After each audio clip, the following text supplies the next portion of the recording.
Expenditure method एक बहुत ही important method of calculating national income. इस मेथड से न्यूमेरिकल आना 100% तय है बोर्ड एग्जाम में। एक्सपेंडिचर मेथड वो मेथड है जो सबसे ज्यादा अटकता है स्टूडेंट्स में।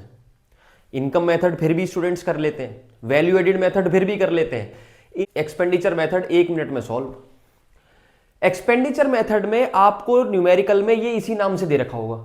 सबसे पहले आपको ढूंढना है प्राइवेट फाइनल कंजम्पशन एक्सपेंडिचर, ये इसी नाम से दे रखा होगा, इसको देखना। फिर गवर्नमेंट फाइनल कंजम्पशन एक्सपेंडिचर, जो भी खर्चा सरकार करती है, ये भी मोस्टली इसी नाम से ही दे रखा होगा, इसको ढूंढ लेना। तीसरा ग्रॉस कैपिटल इन्वेस्टमेंट एक्सपेंडिचर या ग्रॉस कैपिटल फॉर्मेशन के नाम से दे रखा होगा। अगर इसी नाम से दे रखा हो तो बहुत सिंपल, उसे ले लेना। एल्स आपको या तो ये दे रखा होगा ग्रॉस फिक्स्ड कैपिटल फॉर्मेशन के नाम से, तो यहां पे आपको ध्यान देना है कि यहां पे सिर्फ और सिर्फ अभी फिक्स्ड एसेट्स की बात हुई है, करंट एसेट्स की बात नहीं हुई है। और इन्वेस्टमेंट और एक्सपेंडिचर करंट एसेट्स पे भी होता है। तो आपको चेंज इन स्टॉक ढूंढना है क्वेश्चन में।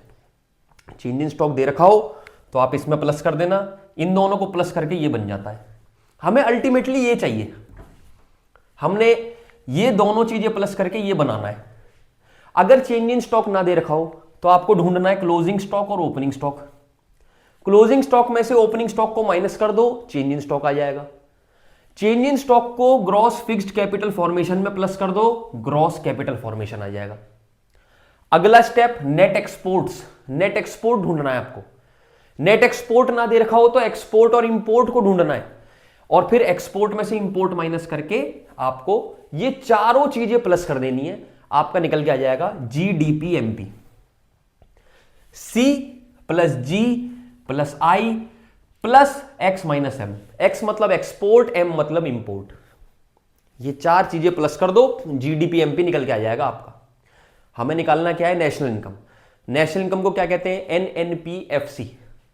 नेशनल इनकम कैसे निकलेगा? जीडीपीएमपी में डेप्रिसिएशन माइनस करो, एनडीपीएमपी बन जाएगा। एनएफआईए प्लस करो, एनएनपीएमपी बन जाएगा। एनआईटी माइनस कर दो, एनएनपीएफसी बन जाएगा। तो यहां पे सिंपल मैंने क्या बताया, डेप्रिसिएशन का दूसरा नाम कंजम्पशन ऑफ फिक्स्ड कैपिटल भी है, तो उस नाम से दे रखा हो तो भी देख लेना। एनएफआईए डायरेक्ट ना दे रखा हो तो फ्रॉम और टू वाली जो एडजस्टमेंट मैंने बताई हुई है वो देख लेना। एनआईटी हो सकता है डायरेक्ट ना दे रखा हो तो इनडायरेक्ट टैक्स और सब्सिडीज का एडजस्टमेंट करके एनआईटी निकालना। ये सारे स्टेप्स अगर आपने कर लिए एक्सपेंडिचर मेथड में तो आपका एक्सपेंडिचर मेथड से नेशनल इनकम निकल के आ जाएगा। चैनल का लिंक मेरे बायो में है, जाओ सब्सक्राइब कर लो, फॉलो कर लो मेरे पेज को इंस्टाग्राम पे भी और यूट्यूब पे भी।